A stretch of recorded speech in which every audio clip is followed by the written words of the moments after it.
Et voilà, en cette journée mondiale de l'autisme, eh ben, on va chanter, on va faire la fête, on va faire de la musique. Et à l'occasion, pour nous, de vous présenter, enfin, Brigitte Fanny-Cohen va vous présenter un documentaire assez incroyable. Exceptionnel. Ça s'appelle Percujam. Exactement. Et Percujam, c'est quoi? C'est un groupe de musiciens avec leurs éducateurs, un groupe très talentueux qui est composé de jeunes adultes autistes et donc de leurs éducateurs. Ils ont tous un talent incroyable et le réalisateur de ce documentaire, Alexandre Messina, les a suivis dans leur tournée de concert parce que c'est un groupe qui se produit depuis plusieurs années sur les scènes françaises et étrangères devant des centaines, voire des milliers de spectateurs qui les suivent. Et en fait, ce sont des artistes à part entière. Et d'ailleurs, ils font remarquer, ces jeunes autistes, qu'entre le mot artiste et le mot autiste, il n'y a qu'une lettre de différence.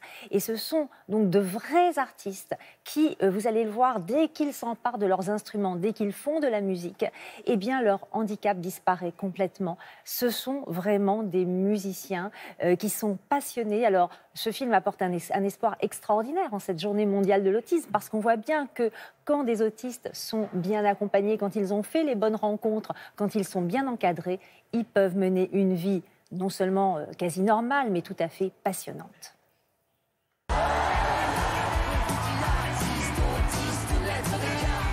Ils sont extrêmement heureux, ces jeunes autistes, dans ce groupe, puisque là, ils trouvent une place. Ce dont souffrent le plus les autistes, c'est d'être mis à l'écart, c'est d'être rejetés, c'est d'avoir tellement de difficultés à s'insérer dans le lien social avec les autres. Là, ils sont avec les autres, ils sont un parmi d'autres, ils ont un vrai travail à faire, ils sont chanteurs, ils sont musiciens, ils sont artistes, ils ne sont plus autistes. Je crois, venez-vous parler, si vous saviez tout l'effort que j'ai dû rassembler en pensant... Les troubles de l'autisme sont mis de côté. Ils laissent tomber les symptômes. Vous voyez, c'est ça qui est absolument extraordinaire à voir dans ce film. Qui ne veut pas dire qu'après, il n'y a pas encore des moments où ils retrouvent ces rituels autistiques qu'on voit souvent, qu'on repère. Eh bien, c'est qu'ils sont en train de se défendre du monde qui les agresse. En scène, ils ne sont pas agressés. Moi, un rêve d'être chanteur, c'est sans doute être un homme.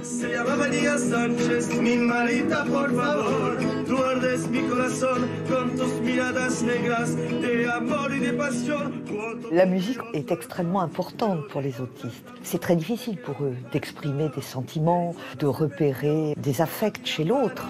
Là, ils peuvent exprimer beaucoup de sentiments qu'ils ne pourraient pas exprimer sans la musique. On refait une dernière fois. Tout de suite. 1, 2, 3. C'était comme un saut sans parachute. Et puis super.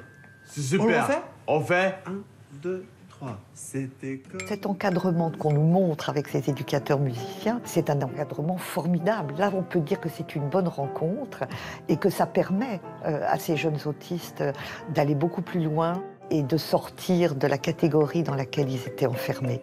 Je ne suis pas une cloche. Il y en a dans ma caboche, même si parfois je décroche, une fois détente de double croche.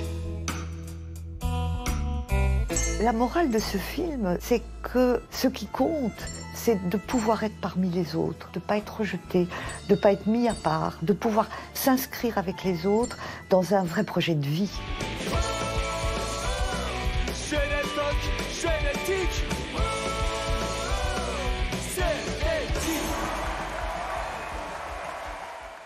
Ça, c'est magnifique. Mais est-ce que ce qu'on vient de voir, là, ça peut servir de modèle pour la prise en charge des autistes adultes? Et des adultes autistes, effectivement. Et d'ailleurs, il y a quelques semaines, la Haute Autorité de Santé a fait des recommandations dans ce sens. C'est-à-dire qu'elle conseille de construire un projet de vie avec les adultes autistes. Et là, c'est vraiment un exemple remarquable de projet de vie construit et réussi. Donc, je vous recommande ce film, Percujam, qui sort le 4 avril, donc mercredi, dans les salles en France.